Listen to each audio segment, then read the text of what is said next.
तो question number 2 देखते हैं। क्वेश्चन नंबर 2 में लिखा है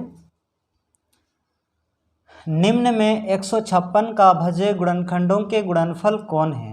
156 का अभज्य गुणनखंड करना है, उसके बाद उसको गुणनफल के रूप में व्यक्त करना है। ठीक है, तो पहला क्लास में आप लोग को नियम बता दिए थे, अब इसको हम लोग डायरेक्ट बनाएंगे। ठीक है, यहाँ आप लोग को नियम नहीं बता रहा है, फिर भी हल्का फुल्का बताएंगे ही।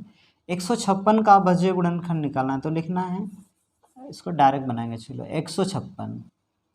तो देखो अभज्य गुणनखंड निकालने के लिए जो है आपको अभज्य संख्या पता होना चाहिए। ठीक है, तो सबसे छोटा अभज्य संख्या 2 होता है, 2 के बाद होता है 3, 3 के बाद आता है 5, उसके बाद बढ़ते जाता है। ठीक है, बहुत सारा संख्या है।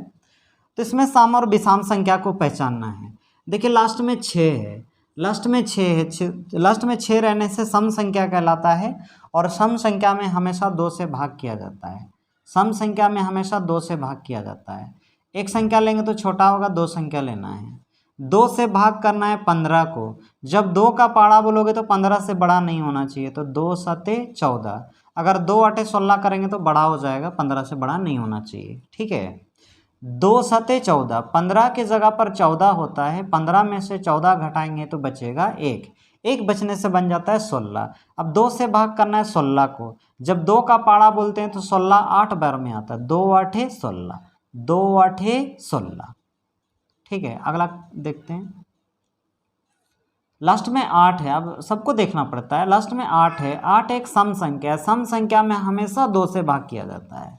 ठीक है, 2 से भाग करना है 7 को। जब 2 का पाड़ा बोलोगे तो 7 से बड़ा नहीं होना चाहिए, तो 2 का पाड़ा बोलेंगे हम लोग 3 बार, 2 तिया 6। अगर 2 चौके 8 करेंगे तो बड़ा हो जाएगा, इसलिए 2 तिया 6। 7 की जगह पर 6 होता है तो बचता है 1, 1 बचने से बन जाता है 18। अब 2 से भाग करना है 18 को। ठीक है, 2 से भाग करना है 18 को। जब 2 का पाड़ा बोलते हैं तो 18 9 बार में आता है, 2 9 18। लास्ट में 9 है, लास्ट में 9 है। 9 एक विषम संख्या है, और विषम संख्या में सबसे पहले 3 से भाग करते हैं। ठीक है, अब 3 से भाग करना है 3 को। जब 3 का पाड़ा बोलते हैं तो 3 एक बार में आता है, 3 एकम 3। जब 3 का पाड़ा बोलते हैं तो 9 3 बार में आता है, 3 तिया 9। ठीक है, 3 तिया 9।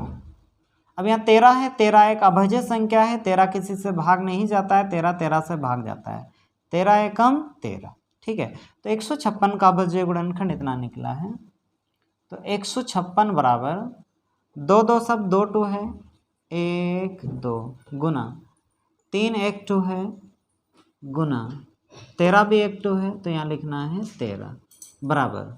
ये तो अभज्य गुणनखंड हुआ। अब इसको गुणनफल के रूप में व्यक्त करना है। तो यहाँ सबसे पहले 2 है तो यहाँ लिखना है 2, यहाँ 2 2 2 2 है तो 2 के ऊपर में लिखना है 2।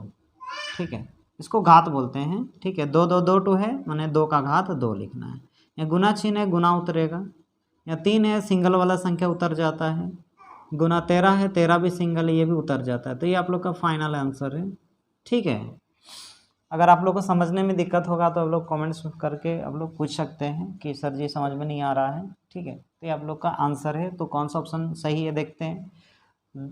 2 2 सब 2 2 है, और 3 1 2 है, 13 1 2 है, तो इसका भी ऑप्शन नंबर आप लोग का बी है, सही है। ठीक है, और ये ऑप्शन नंबर ए जो आपका गलत है, ये सरल नहीं किया हुआ है। ठीक है, इसमें राइट नहीं मारिएगा। ठीक है, ठीक है।